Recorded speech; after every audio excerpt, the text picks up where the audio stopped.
Okay, this is Reading Rock Layers Notes, page 3. So we've already talked about the law of superposition.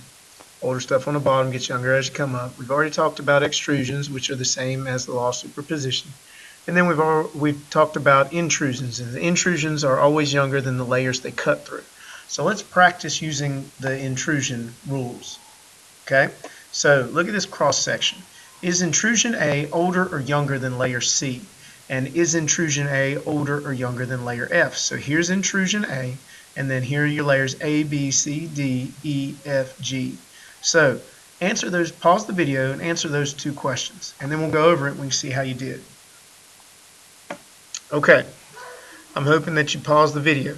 So look at this question. So is intrusion A older or younger than layer C? So here's intrusion A, here's layer C. Does intrusion A cut through C? The answer is yes, it does. So since the intrusion cuts through layer C, that means the intrusion is younger, because for it to cut through layer C had to already be there. All right? Look at the next question. Is intrusion A older or younger than layer F? So here's intrusion A. Is it cutting through layer F? The answer is no, it's not. So what that means is that intrusion A is actually older than layer F because it does not cut through it. Okay?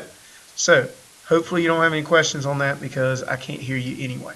So everybody should be good with intrusions. Now, so you've got law of superposition, you got extrusions, and you got intrusions. Here's one of the last things that they're going to throw at you. Okay, they got these things called a fault. And a fault is, of course, you've heard of these before, they're breaks in the Earth's crust. So basically the rule for faults is exactly the same as an intrusion.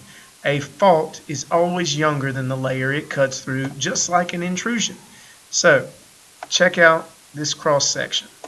You got layer A, B, C, D, and E, and then you got your fault. Okay, now do you notice anything different about this picture? Well, you should. Look at layers A, B, and C. A, B, and C look different. Notice how it doesn't line up. Okay, now does that mean that layer B did not, this side of layer B and this side of layer B didn't form at the same time? No, they formed at the same time, but what a fault does is a fault moves the earth. Okay, it's a crack. So sometimes it'll shift up, sometimes it'll shift down, sometimes it'll shift out.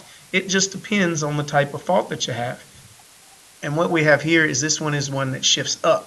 So those are the ones that you will see on your test, is an either shift up or a shift down.